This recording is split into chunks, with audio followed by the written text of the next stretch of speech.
Après ces programmes, l'heure de bérer, tout est possible et la bataille pour le ciel. L'apôtre Sam vous revient avec sa toute nouvelle émission intitulée Dans la classe du maître. Un programme destiné à la connaissance de la profondeur de notre Seigneur et Sauveur Jésus-Christ. Ne ratez pas les deux rendez-vous hebdomadaires, mercredi 10h et vendredi 16h. Bien-aimé, je t'encourage à te connecter et en parler autour de toi dès maintenant. Que l'Éternel te bénisse et te localise. Shalom, shalom. L'orage, il est là. Quand je suis au bord du...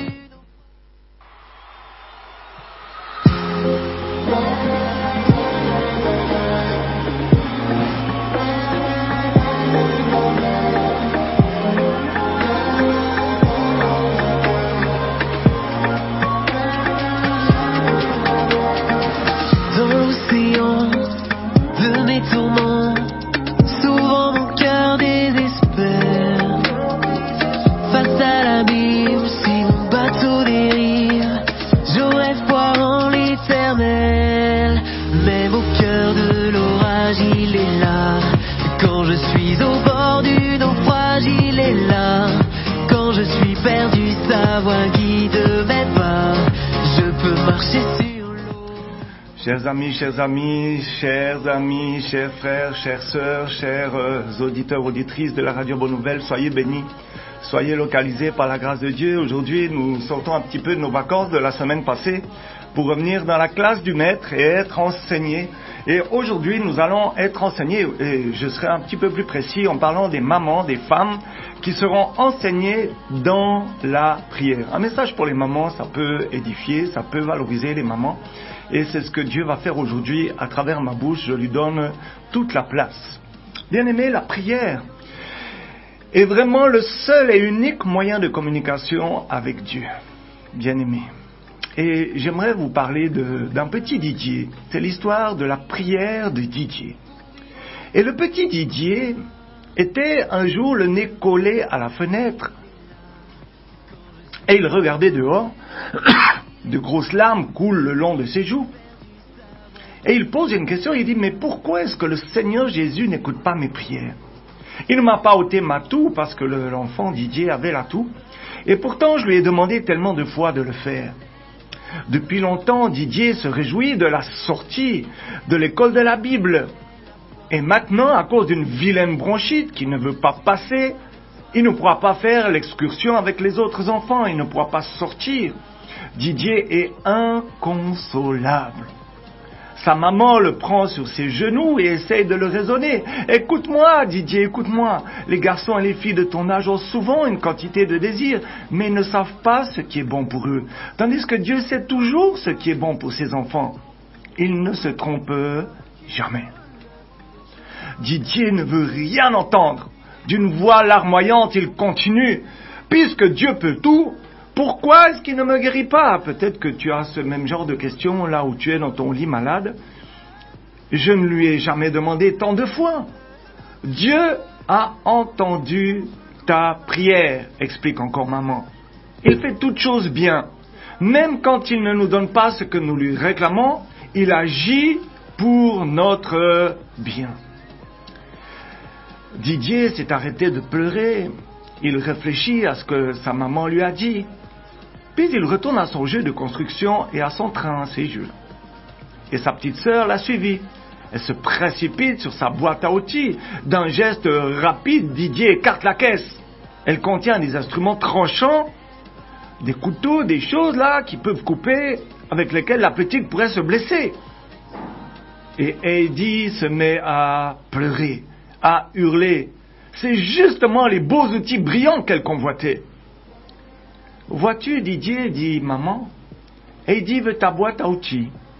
Elle est encore bien petite et ne comprend pas que tu l'as enlevée parce qu'elle pourrait se faire du mal. Eh bien, Dieu doit quelquefois aussi repousser une de nos prières. Nous ne comprenons souvent pas pourquoi, mais lui le sait. Le lendemain, maman reçoit une lettre de cousins qui vivent au bord de la mer. Ils ont appris que Didier était malade et ils invitent maman et ses 2 enfants à venir passer un mois chez eux. Mon frère, au bord de la mer, tout un mois, hey! Exulte Didier au comble de la joie. Oh, quel bonheur, maman, que ma toux ait duré jusqu'ici. Une bonne semaine plus tard, Didier se baigne dans la mer, bâtit des châteaux dans le sable, parcourt les dunes, monté sur un petit âne gris. Bien aimé ici, nous avons le cas d'un enfant qui demande une réalisation à sa prière. Et maman explique très clairement que Dieu a le temps de réponse. Il y a un temps d'accomplissement. Par la foi, dans le règne spirituel, la chose est déjà accomplie. Il faut qu'elle se réalise. Et il y a un temps pour cela. Je me rappelle une maman qui disait, mais moi je veux un enfant. Tu veux un enfant? Oui, mais tu es au courant quand même qu'il y a un délai d'environ, en moyenne, 9 mois à attendre. Tu ne peux pas l'avoir demain, à part si tu l'adoptes, évidemment. Et la maman sourit et dit, oui, je sais, il y a un délai d'attente. C'est la même chose avec la prière. Et aujourd'hui, j'aimerais parler aux championnes. Femme qui prie, l'enfer plie. Femme qui prie, l'enfer plie. J'aimerais pas vous parler des championnes olympiques ou des championnes des reines du shopping, ou même si les femmes sont souvent des expertes en la matière, mais des championnes dans une autre discipline. Elle est un petit peu plus glorieuse celle-là, parce que c'est celle de la prière. Une histoire encore m'attendrit et m'édifie particulièrement.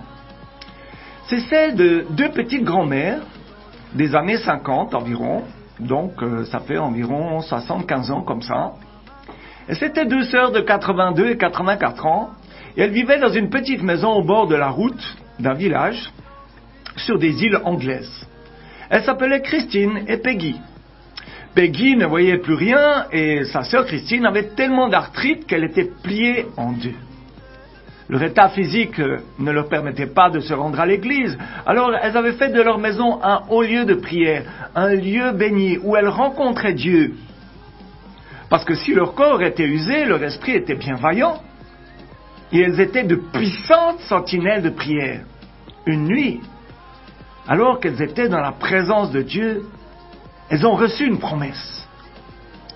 Je déverserai de l'eau sur celui qui a soif et qui habite une terre desséchée. Comme elles n'étaient pas vraiment convaincues que ça venait de Dieu, elles redoublèrent d'ardeur devant le trône de Dieu jour et nuit pour que cette promesse s'accomplisse. Et une nuit, Peggy reçut la révélation que le réveil allait venir et que son église serait à nouveau remplie d'une foule de jeunes gens. Elle avertit donc son pasteur de se préparer à un puissant feu de Dieu et de convoquer les anciens et les diacres pour les prévenir de ce réveil. Je ne vais pas ce matin vous raconter toute l'histoire. Je veux garder un peu de suspense pour une prochaine histoire, mais toujours est-il que Dieu s'est servi de ces deux femmes pour être des sentinelles et combattre avec force et courage dans la foi pour l'accomplissement des promesses de Dieu. Le réveil annoncé est arrivé, alléluia, avec puissance et force. Le feu pendant 3 ans entre 1959 et 1962. Bien-aimés, Dieu déploie sa force quand il trouve des cœurs fidèles, prêts, obéissants pour recevoir ses instructions. Il ne prend pas au hasard. Il cherche sur qui il peut compter. Pour être assez sensible, surtout pour entendre ce qu'il a à dire. Aussi pour croire sans réserve à l'accomplissement glorieux de ses promesses. Il y a aussi pour se tenir à la brèche dans un bras de fer avec l'ennemi, pour abattre les forteresses qui pourraient entraver le plan de Dieu. Lis avec moi et ouvre Ézéchiel 22, verset 30. Ézéchiel 22, verset 30. Je lis la parole de Dieu. Écoute, je cherche parmi eux un homme, ou une femme, qui élève un mur, qui se tienne à la brèche devant moi en faveur du pays, afin que je ne le détruise pas, mais je n'en trouve point. Bien-aimé, la bonne nouvelle est bien aimée pour une maman, puisque nous parlons aux mamans ce matin. Quand les femmes prient, l'enfer plie, alléluia. Tu peux le dire avec moi, maman. Quand les femmes prient, l'enfer plie. Alléluia. Mais une question se pose quand même. Est-ce que les femmes ont le monopole de la puissance dans la prière? Il se trouve certainement aussi des hommes fidèles, consacrés, prêts à relever le défi, mais alors pourquoi retrouve-t-on si souvent des femmes derrière les forteresses abattues, dans des immenses victoires de prière? Certains disent que les femmes sont plus sensibles à l'esprit que les hommes. Dans la prophétie de Joël, chapitre 3, verset 1, précisément, il est dit que dans les derniers temps, Dieu répandra de son esprit sur toute chair, homme ou femme, jeune ou vieux. Tout le monde est concerné. Et Dieu ne fait pas de classement spirituel parmi ses créatures. Pourtant, qui Dieu trouve-t-il quand il cherche des gens fiables pour porter ses projets? Il trouve des gens, finalement, qui se rendent ou qui se trouvent disponibles, qui passent du temps à sonder les Écritures, qui cherchent avec ardeur, avidité, persévérance, sa présence, sa divine présence, qui jour et nuit se placent dans le parvis de l'Éternel. Prends avec moi Habacuc 2, verset 1, et qui sont à leur poste et se tiennent sur la tour pour voir ce que l'Éternel dirait. Bien-aimé, Habacuc 2, verset 1, je vais le relire. Habacuc 2, verset 1. Le Seigneur cherche des personnes, cherche des femmes, premièrement des hommes aussi, qui sont à leur poste et se tiennent sur la tour pour voir ce que l'Éternel dirait. Amen. Et jusqu'à récemment, c'est massivement des femmes qu'il trouvait fidèles au poste. Surtout des femmes d'un âge mûr, dégagées des obligations familiales, qui passaient leur journée, parfois leur nuit, à intercéder pour le royaume, pour leur famille, leur église, leur pays. Elles faisaient ou elles font aujourd'hui comme Anne, fille de Panuel dans Luc 2, verset 37. Il est dit, restez veuve et âgée de 84 ans. Elle ne quittait pas le temple. Et elle servait Dieu nuit et jour dans le jeûne et dans la prière. Je pense qu'aujourd'hui, il existe encore beaucoup de femmes comme ça. Et gloire à Dieu pour leur vie consacrée. Malgré tout, avec le rythme de folie de l'époque que nous vivons actuelle, le tourbillon d'activités, la multiplication des distractions, le temps consacré à se tenir devant la face de Dieu se réduit comme peau de chagrin. Vraiment, on a diminué ça. Et même les plus zélés d'entre nous se font manger leur temps. Bien-aimés, rachetons le temps. Rachetons le temps. Rachetons le temps. Les femmes, depuis la fin de la Deuxième Guerre mondiale, sont massivement entrées sur le marché du travail. Et désormais, elles n'ont pas plus de temps que les hommes. Tout le monde s'est fait happer par le tourbillon complètement fou du train de ce monde. En fait, bien-aimés, les mamans bien-aimées, le royaume est en passe de perdre une immense richesse. Alors je lance ce matin un appel aux femmes de prière, aux hommes consacrés, persévérez, ne lâchez pas, priez, veillez, jeûnez. C'est entre vos mains que se trouve le destin de notre génération, de la nation. La clé du réveil à venir, la clé du réveil du Cameroun. Aujourd'hui, il n'y a que division. Le corps de Christ ne se parle même plus. Entre les églises, c'est la guerre. Entre les hommes de Dieu, c'est la guerre. L'hypocrisie, la jalousie. L'autre a plus onction que l'autre. Bien-aimés, nous avons la même onction, c'est Jésus-Christ. C'est la consécration qui fera la différence. Bien-aimé, entre tes mains se trouve le destin de ta génération, de la nation. Tu es certainement une partie de la clé du réveil à venir. Il y a un combat systématique des forteresses que Satan place autour de nous, place autour de l'Église, place autour de la nation. Il faut que nous nous levions, que tout le monde soit à son poste et se tienne à la brèche. Dieu a dit, je ne trouve point. Aujourd'hui, il a trouvé. Mets du temps à part pour chercher la face de Dieu avec avidité, avec ardeur, avec envie, vraiment assoiffé. Et rends-toi disponible pour que l'Esprit de Dieu puisse te trouver disposé à lui obéir et à combattre à ses côtés.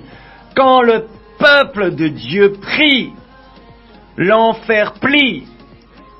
Alors, peut-être quelqu'un n'a pas compris l'enfer plie, mais l'enfer est plié, cassé, détruit, gagné. On a gagné sur l'enfer, bien-aimés. Quand le peuple de Dieu prie, l'enfer plie. Alors, prions.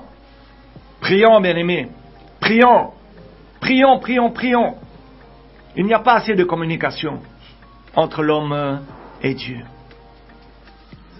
Bien-aimés, j'aimerais maintenant, si tu as entendu ce message qui t'appelle à prier et que tu ne comprends pas trop parce que ça ne te parle pas trop, tu ne connais pas trop Dieu ou bien alors pas du tout, j'aimerais te poser une question. As-tu donné ta vie à Jésus-Christ? As-tu donné ta vie à Jésus-Christ? On vient de parler d'un moyen de communication avec lui qui est la prière. Mais avant que nous prions la prière du salut, j'aimerais te parler de cette nouvelle vie avec Jésus-Christ. Écoute bien. J'aimerais surtout m'assurer que tu comprends ce qu'est le salut. Prenons ensemble 1 Jean 5, verset 13. 1 Jean 5, verset 13. Si tu n'as pas de Bible, écoute. Je vous ai écrit cela à vous qui croyez au nom du Fils de Dieu, afin que vous sachiez que vous avez la vie éternelle. Dieu veut que je comprenne le salut. Dieu veut que j'en aie l'assurance. On va examiner brièvement les points clés du salut. Le premier point que j'aimerais, c'est nous avons tous péché. Ça, c'est clair. Celui qui dit qu'il n'a pas péché est un menteur. Nous avons tous fait des choses désagréables à Dieu et tu peux le trouver dans Romains 3, verset 23. Deuxième point, à cause de mes péchés, je suis et je mérite d'être puni, c'est-à-dire séparé éternellement de Dieu. Tu trouves ça dans Romains 6, verset 23. Et comme troisième point, Jésus est mort sur la croix pour payer le prix de nos péchés. Romains 5, verset 8 et 2 Corinthiens 5, verset 21. Bien-aimé, Jésus est mort à ta place. Connais-tu quelqu'un d'autre qui a fait ça? Moi, j'en connais pas. Il a pris sur lui la punition que je mérite. Et la résurrection de Jésus prouve que sa mort était suffisante pour payer la rançon de mes péchés. Donc, il a payé le prix, donc les conséquences de mes péchés à ma place. Le salaire du péché est la mort. Il a pris ma place. Tu peux le dire avec moi, il a pris ma place. Quatrième point, Dieu accorde le pardon, le salut à toutes celles et ceux qui mettent leur foi en Jésus-Christ, qui croient que sa mort était le prix à payer pour leurs péchés. Voici le message du salut. Si tu as reconnu Jésus-Christ comme ton sauveur, alors tu es sauvé. Tous tes péchés sont pardonnés. Et Dieu te promet ce matin de ne plus jamais te laisser ni t'abandonner. Souviens-toi que ton salut est assuré en Jésus-Christ seul. Une religion, une église, une personne ne te sauvera pas aujourd'hui. Seul Jésus-Christ peut le faire. Le salut est assuré en Jésus-Christ. Donc si tu veux confier ta vie à Jésus-Christ, si tu veux tester, essayer Jésus-Christ, bien-aimé, et qu'il soit évidemment comme ton seul sauveur, tu peux être assuré que tu passeras l'éternité avec lui au ciel. Un jour, il dit dans sa parole qu'il a préparé une maison pour toi et moi. Une maison n'est pas là pour faire beau, et elle est là pour être habitée. Et je sais qu'un jour, je vais l'habiter. C'est possible aussi pour toi. Est-ce que tu veux bien prier avec moi? Parce que Dieu dit dans Romains 10, verset 9, « Si tu confesses de ta bouche le Seigneur Jésus, et si tu crois dans ton cœur que Dieu l'a ressuscité des morts, tu seras sauvé. » Le salut de ton âme est conditionnel. Accéder au ciel est conditionnel. Avoir accès aux bénédictions de Dieu est conditionnel. Bien-aimé, si tu ne veux pas aller en enfer, lieu de tourment et de souffrance éternelle, tu dois accepter Jésus-Christ comme Sauveur et Seigneur de tout ton cœur et avec foi. Est-ce que tu le veux? Et si tu le veux, mon frère, ma sœur, répète cette prière. Père Céleste, répète avec moi, hein? Je vais le faire très lentement. Père Céleste, je viens à toi, au nom de Jésus-Christ, ton Fils unique que tu as donné au monde et qui est mort à la croix pour moi. Je te demande de pardonner tous mes péchés et de me purifier par le sang de Jésus-Christ. Jésus-Christ, je te reçois dans mon cœur comme mon Seigneur et Sauveur personnel. Je confesse de ma bouche le Seigneur Jésus-Christ et je crois de tout mon cœur que Dieu l'a ressuscité des morts et qu'il est vivant aujourd'hui. Je suis maintenant sauvé et né d'en haut par la puissance du Saint-Esprit. Merci, Père éternel, de m'avoir pardonné, sauvé et donné la vie éternelle au nom de Jésus-Christ. Amen. Bien-aimé, ce que tu dois faire ensuite, c'est lire la parole de Dieu. Que Dieu te parle en lisant la Bible et t'encourage et te console dans ce que tu traverses. Autre proposition, trouve une église qui prêche la parole de Dieu, c'est-à-dire ce que dit la Bible. Non une doctrine d'homme, non une doctrine de prospérité, mais la doctrine de Christ. Ce que dit, ce que pense, ce que fait Christ, que le Seigneur t'envoie dans cette église, au nom de Jésus-Christ. Ensuite, lorsque tu as donné ta vie à Jésus-Christ, tu vas témoigner de Christ. Dans l'Apocalypse, il est dit, ils l'ont vaincu à cause du sang de l'agneau et de la parole de leur témoignage. Ils ont vaincu Satan. Donc, tu peux vaincre Satan par la parole de ton témoignage. Et témoigner, aujourd'hui, est évangéliser, c'est le même terme. Témoigne aux autres ce qu'il a fait dans ta vie. Témoigne de Christ. Ensuite, tu vas te lever pour gagner des âmes. C'est une conséquence, c'est une envie, c'est une ardeur, c'est un feu qui sera en toi. Comme la tienne a été gagnée, tu vas gagner des âmes. Tu vas travailler.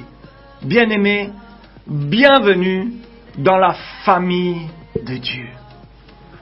Aujourd'hui, le Seigneur a parlé à plusieurs personnes. Je prie que ton cœur de pierre devienne un cœur de chair et que cette parole soit gravée sur la table de ton cœur.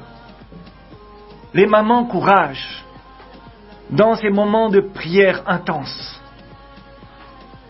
Je connais des mamans qui se lèvent toutes les 3 heures, les 6 heures, les 5 heures, pour prier, pour jeûner.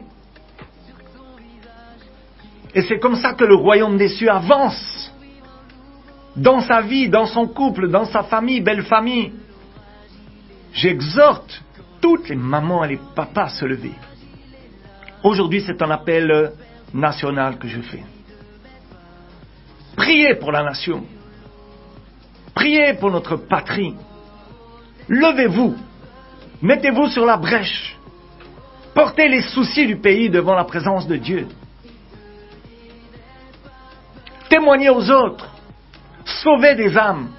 Bien-aimé, le Seigneur me dit, il me donne une révélation maintenant, une parole de connaissance plutôt, et me dit, mais il y a tellement de conflits dans les couples chrétiens. Tellement de divisions. Rappelle-toi, la division, di veut dire deux, vision, 2 visions. Lorsqu'il y a 10 visions, c'est qu'il y a 2 visions. Bien-aimés, il ne doit y avoir qu'une seule vision, et c'est celle de Dieu dans le foyer. Quand Satan vient troubler un couple, c'est pour qu'il soit occupé dans ce trouble et qu'il ne gagne point d'âme. Le pire dans tout ça, c'est que les enfants sont spectateurs de cette situation.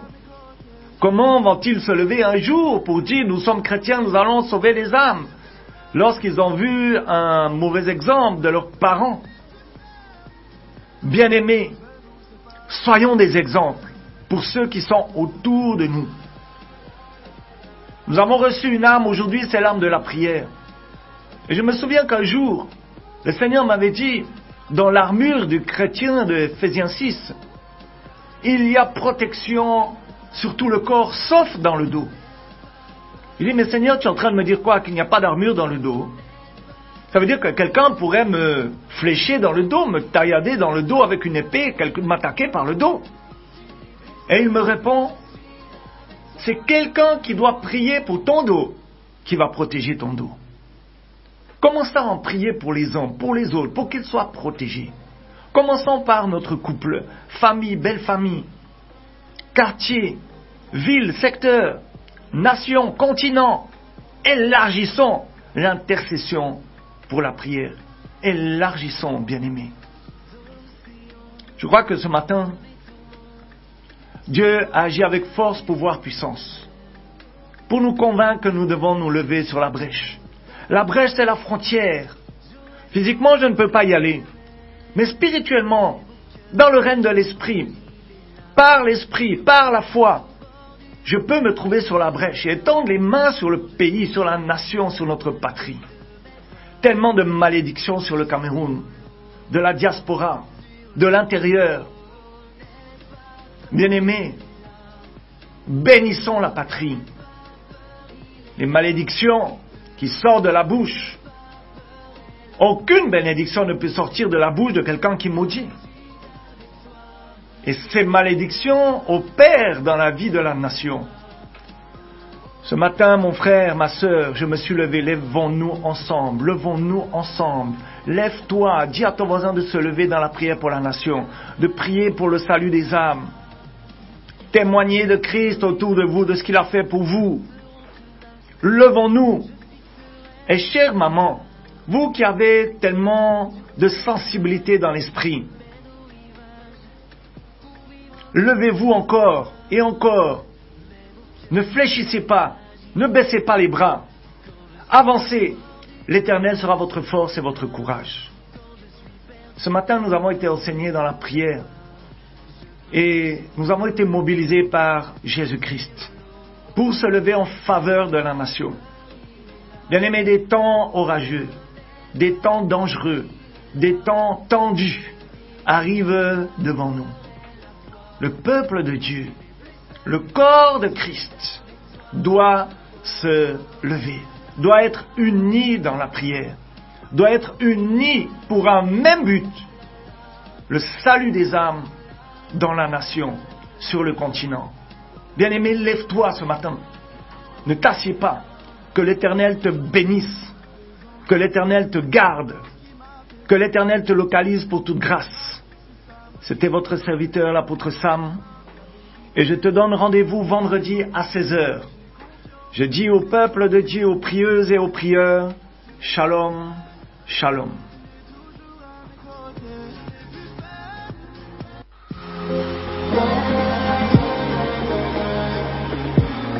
Après ces programmes, l'heure de bérer, tout est possible et la bataille pour le ciel. L'apôtre Sam vous revient avec sa toute nouvelle émission intitulée Dans la classe du maître. Un programme destiné à la connaissance de la profondeur de notre Seigneur et Sauveur Jésus-Christ. Ne ratez pas les 2 rendez-vous hebdomadaires, mercredi 10h et vendredi 16h. Bien-aimé, je t'encourage à te connecter et en parler autour de toi dès maintenant. Que l'Éternel te bénisse et te localise. Shalom, shalom. L'orage, il est là, quand je suis au bord du